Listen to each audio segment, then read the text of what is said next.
Bismillahirrahmanirrahim.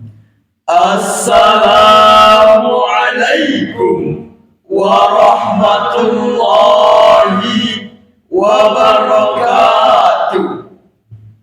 Alhamdulillah, alhamdulillah wal kafa, wassalatu wassalamu ala sayyidil mustafa wa ala alihi abis sidqi wal wafa, amma ba'da.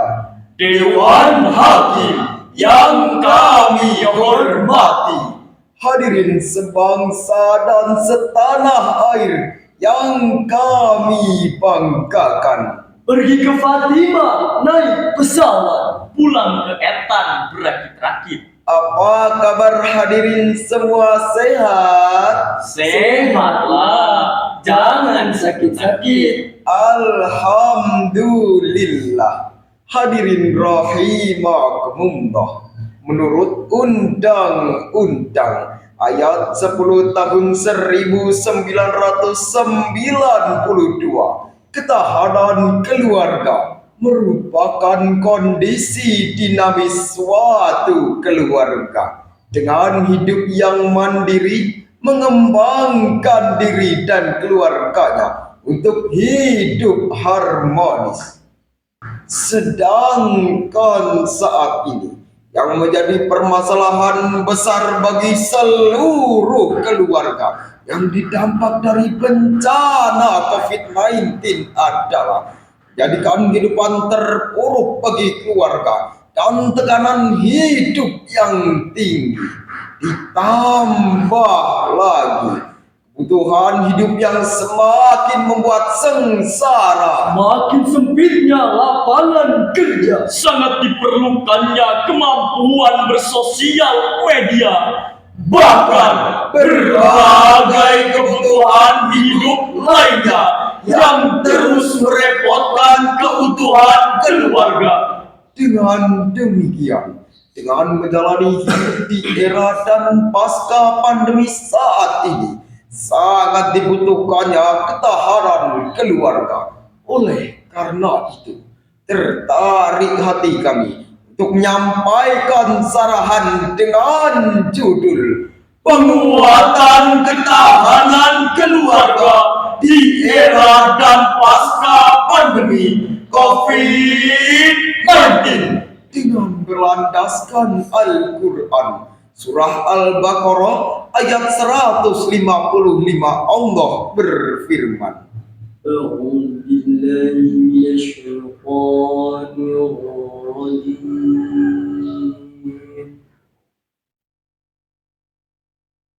بسم الله الرحمن الرحيم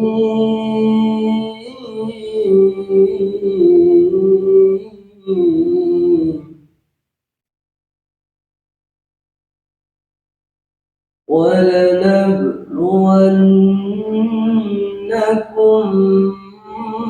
بشيء من الخوف والجوع ونقص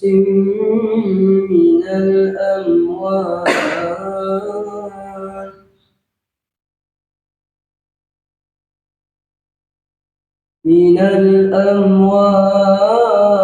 والأنفس والثمرات وبشر الصابرين.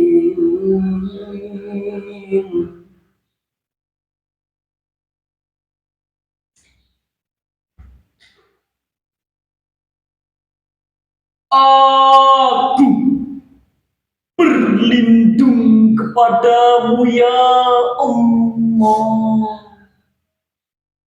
dari godaan syaitan yang terkutuk dengan menyebut asma-Mu ya Allah yang Maha Pengasih lagi Maha Penyayang. Dan sungguh akan kami berikan cobaan kepada mereka dengan sedikit ketakutan, kelaparan, kekurangan harta, jiwa, dan buah-buahan. Dan berikanlah berita gembira kepada orang-orang yang sabar. Dewan Hakim dan hadirin yang dirahmati Allah.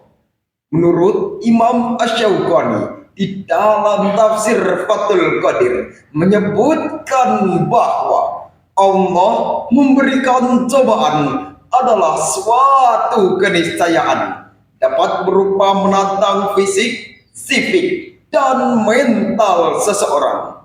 Ayat ini menunjukkan bahwa peristiwa-peristiwa yang menimpa pada kita merupakan ujian atas keimanan dan perilaku yang telah dilakukan. Dengan demikian, adapun beberapa bagian yang dapat kita lakukan untuk membangun ketahanan keluarga. Yang pertama, Meningkatkan psikologis dengan cara 3M. Mengelola emosi diri, mengembangkan pola pikir positif, dan mencoba untuk ikhlas serta selalu bersyukur dengan apa yang diterima. yang kedua, Meningkatkan ketahanan ekonomi sebagaimana firman Allah di dalam Al-Quran surah An-Nisa ayat 9. Allah berfirman, وَلْيَخْشَ الَّذِينَ لَوْ تَرَكُوا مِنْ خَلْفِهِمْ ذُرِّيَّةً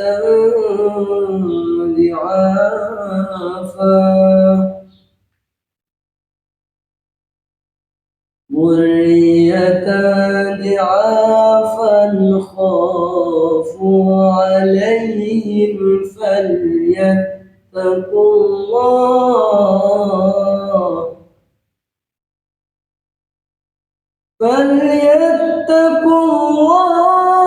وليقولوا قولا سديدا. Dan hendaklah takut kepada Allah. Orang-orang yang sekiranya mereka meninggalkan keturunan yang lemah di belakang mereka, yang mereka khawatir terhadap kesejahteraannya. Oleh sebab itu, hendaklah mereka bertakwa kepada Allah, dan hendaklah mereka berbicara dengan tutur kata yang benar. Dewan Hakim dan hadirin yang berbahagia, ayat ini diawali dengan kalimat wal yakhsha secara sematis. Wal yakhsha al wawu wawun atfi wan narun lamul ardi wal yakhsha fi'lun mudhari'un majzumun bil lam. Kalimat tersebut merupakan sifatil amr atau perintah. Kaidah usul fiqh mengatakan bahwa al-aslu fil amri lil wujub. Pada asalnya suatu perintah adalah wajib, maka wajib bagi seluruh masyarakat dunia untuk terus menggali, mengelola, dan memanfaatkan sekecil apapun sumber daya yang dimiliki. Selain itu, sikap hemat juga perlu diperhatikan, serta pengelolaan keuangan juga perlu berhati-hati. Kebutuhan pokok didahulukan, Dengan pendidikan dan kesehatan juga diprioritaskan. Serta kebutuhan sekunder maupun tersier bisa ditunda kemudian. Yang ketiga, meningkatkan ketahanan sosial. Interaksi dapat dilakukan secara daring. Yang pasti, kebersamaan sosial juga perlu diperhatikan. Yang keempat, meningkatkan ketahanan spiritual. Sebagaimana firman Allah di dalam Al-Quran. Surah Al-Baqarah ayat 156 sampai 157. الذين إذا أصابتهم مصيبة قالوا إنا لله وإنا إليه راجعون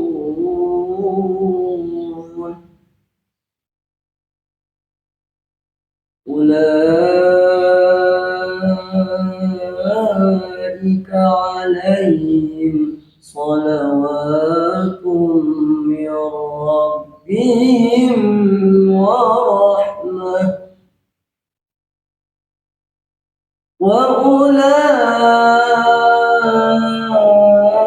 وأولئك هم المهتدون وأولئك هم المهتدون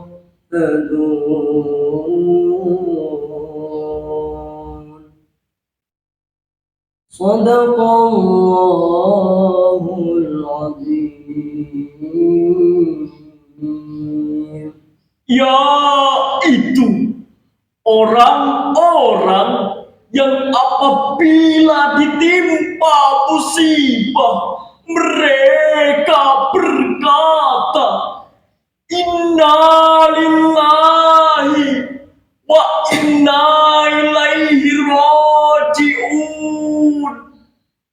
Sesungguhnya kami milik Allah dan kepadanya lah kami kembali. Mereka itulah yang mendapat ampunan dan rahmat dari Tuhannya, dan mereka itulah orang-orang yang mendapat petunjuk. Maha benar Allah dengan segala firman-Nya. Dewan Hakim dan hadirin yang tercinta, kami menghimbau kepada seluruh anggota keluarga untuk selalu berwaspada. Jikalau keharmonisan keluarga sudah semakin luntur, Pendidikan anak sudah semakin luntur, sementara itu kedua orang tua tidak memberi keteladanan akhlak yang luhur, maka lahirlah manusia-manusia yang sulit diatur, berjiwa takabur, berhati kufur, dan ketahanan keluarga pun tergusur. Bahkan tidak mustahil akan hancur tersungkur. Nauzubillah, summa nauzubillahi min dzalik. Oleh karena itu, kami menyarankan kepada seluruh anggota keluarga agar lebih banyak berada di rumah sebab kondisi tersebut sangat baik digunakan untuk memperkokoh pemahaman dan pengalaman keagamaan. Selain itu, terdapat 3 kesempatan emas yang perlu dijaga dalam keluarga, yaitu makan bersama, ibadah bersama, dan santai bersama. 3 hal tersebut merupakan indikator utama untuk mengetahui seberapa bahagianya sebuah keluarga. Demikianlah yang dapat kami uraikan. Undur mangkola, wala tandur mangkola. Kami akhiri. Wassalamualaikum warahmatullahi wabarakatuh.